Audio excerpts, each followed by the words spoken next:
Welcome viewers. Engineer Raheel KGCC construction की तरफ से आपको खुश आमदीद कहते हैं। इंजीनियर्स, हमारा आज का जो टॉपिक है वो है PCC 1 to 4 में सीमेंट, सैंड और क्रश की क्वांटिटी कैलकुलेट करना, यानी कि how to calculate cement sand crush within 1 to 4 ratio. मसलन के 1 2 4 की रेशो में सीमेंट सैंड क्रश की क्वांटिटी, मसलन के एग्रीगेट्स की क्वांटिटी आपको कैलकुलेट करना बताते हैं। व्यूअर्स, लेक्चर शुरू करने से पहले या ये आपको टॉपिक की ब्रीफिंग से पहले मैं आपको ये बताना चाहता हूँ कि ये जितना मैं अभी कैलकुलेशन का मेथड बताऊँगा ये सिर्फ़ और सिर्फ ये है कि आपने कैसे कैलकुलेट करना है, मगर इतना लेंथी प्रोसेस आपने साइट पे अडॉप्ट नहीं करना। उसके लिए लेक्चर के आखिर में मैं आपको शॉर्ट टिप्स बताऊंगा जो कि आपको फिंगर टिप्स पे याद रखनी चाहिए ये चीज़ें कि मसलन 100 CFT 1 to 4 में सीमेंट सैंड क्रश कितना इस्तेमाल होता है, 148 में सीमेंट सैंड क्रश कितना इस्तेमाल होता है, 136 में सीमेंट सैंड क्रश कितना इस्तेमाल होता है, 1 1.5 3 मसलन के 4000 PSI में सीमेंट सैंड क्रश कितना इस्तेमाल होता है।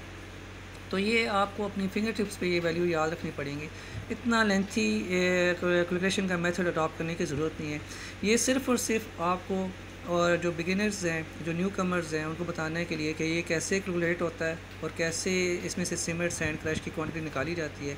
तो आए चलते हैं सबसे टॉप के ऊपर। आप देख सकते हैं कि यहाँ पे PCC 1 to 4 में मैंने लिखा हुआ है। हमने जितनी भी कैलकुलेशन करनी है, वैसे तो आप 1 CFT में भी कैलकुलेट कर सकते हैं, 2 CFT में भी कैलकुलेट कर सकते हैं, 1000 CFT में कैलकुलेट कर सकते हैं, पर जो मैं आपको अभी ये स्टैंडर्ड एक बता रहा हूँ कि आप एक अपना स्टैंडर्ड बनाना है जिसमें आप कैलकुलेशन याद हो, ताकि आप साइट के मुताबिक उसको जल्द से जल्द कैलकुलेट करके अपने ओनर्स को, अपने सीनियर्स को ये बता सके कि इसमें कितना सीमेंट सैंड क्रश इस्तेमाल होना है। तो आए, मैंने जितना भी यहाँ पे आपको कैलकुलेशन बताऊँगा वो 100 CFT के यूनिट्स पे मैंने कैलकुलेशन की हुई है। 100 CFT के ऊपर ही आपको 3 मेथड में, चाहे वो 100 RFT, 100 स्क्वायर फीट और 100 CFT, यही स्टैंडर्ड आपने बनाना है। तो आए चलते हैं, सबसे पहले टॉप पे यूनिट लिखा हुआ है 100 CFT। रेशो है हमारे पास 1 to 4।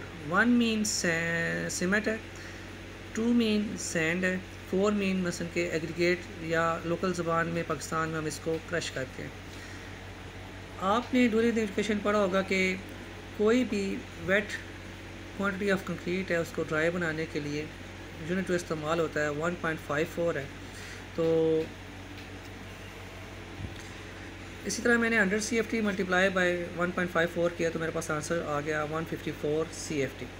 अब इसमें मैंने नंबर ऑफ़ बैग्स मालूम करने के लिए 154 divide by sum of ratio. Sum of ratio जो 7 आया है वो आप देख सकते हैं कि यहाँ से सम ऑफ रेशो, तो मेरे पास जवाब आया 22। मसलन 154 डिवाइड बाई 7 किया तो मेरे पास आंसर आ गया 22 CFT। अब आपको जो मालूम होना चाहिए कि जो एक बैग है उसके अंदर 1.2 CFT सीमेंट होता है। मसलन एक बैग जो 50 kg का होता है उसका जो क्यूबिक फीट में क्वांटिटी है वो 1.25 CFT है। तो 22 डिवाइडेड बाई 1.25, मतलब मेरे पास 22 CFT है, 22 CFT है, डिवाइडेड बाई 1.25 करूँगा तो मेरे पास नंबर ऑफ़ बैग आ जाएंगे जो कि आ जाते हैं 100 CFT के अंदर 17.60 बैग पर 100 CFT। इस तरह जब मैंने सैंड की कैलकुलेशन की तो 154 डिवाइडेड बाई 7 तो मेरे पास आंसर आ गया 22। सैंड की जो रेशो है वो 2 है, तो इसलिए इसको मैं मल्टीप्लाई बाई 2 करूँगा क्योंकि ये 22 CFT यानी कि 22 CFT है और मुझे सैंड की रेशो के मुताबिक क्वांटिटी चाहिए 100 CFT के अंदर, तो मैं मल्टीप्लाई बाई 2 करूँगा तो 44 मेरे पास CFT सैंड की क्वांटिटी आ जाएगी। इसी तरह क्रश जो है वो सेम प्रैक्टिस में 154 divide by 7 sum of ratio is equal to 22 मेरे पास आंसर आया। मल्टीप्लाई बाई 4 जो है मेरे पास एग्रीगेट आप देख सकते हैं यहाँ पे जो मैंने पेन के साथ आपको बताया हुआ एग्रीगेट की क्वांटिटी है 100 रेशो के अंदर। तो 22 मल्टीप्लाई बाई 4 88 CFT, मसलन 88 CFT हमारे पास एग्रीगेट की क्वांटिटी आ जाएगी। अब इसी तरह सेम प्रैक्टिस में मैं चलूँ कि 1 CFT में मेरे पास बैग कितने इस्तेमाल होने हैं 1 to 4 के अंदर रेशो के अंदर, और सैंड और एग्रीगेट। तो सिंपल मेथड है, आपके पास 100 CFT के अंदर 17.60 आया है, तो ये आपने कैलकुलेशन की हुई है, स्टैंडर्ड आपका जो है 100 CFT है, तो डिवाइडेड बाई 100 CFT हो जाएगा, तो मेरे पास जवाब आ जाएगा 0.1760। बैग पर CFT। सेम आप सैंड को कैलकुलेट करेंगे तो 44 डिवाइडेड बाई 100, तो मेरे पास आंसर आ जाएगा 0.44 CFT पर क्यूबिक फिट। इसी तरह मैंने अगर एग्रीगेट को कैलकुलेट करना है एक CFT के अंदर, तो 88 divided by 100 is equal to 0.88 CFT पर क्यूबिक फिट। व्यूअर्स, इतना लंबा लेंथी प्रोसेस से बेहतर है कि आप अपनी फिंगर टिप्स के ऊपर याद रख लें। जैसे कि मैं आपको ये सर्कल बताता हूँ, ये ये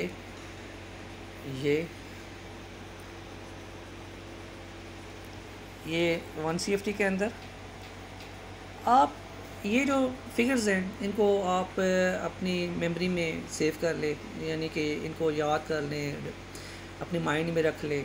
अब जैसे मैं आपको एक एग्जांपल देता हूँ कि मैं कहूँ जी कि 100 CFT के अंदर 1:4 रेशो में कितने बैग इस्तेमाल होने, तो आपको फिंगर टिप्स पे याद होना चाहिए कि 17.60।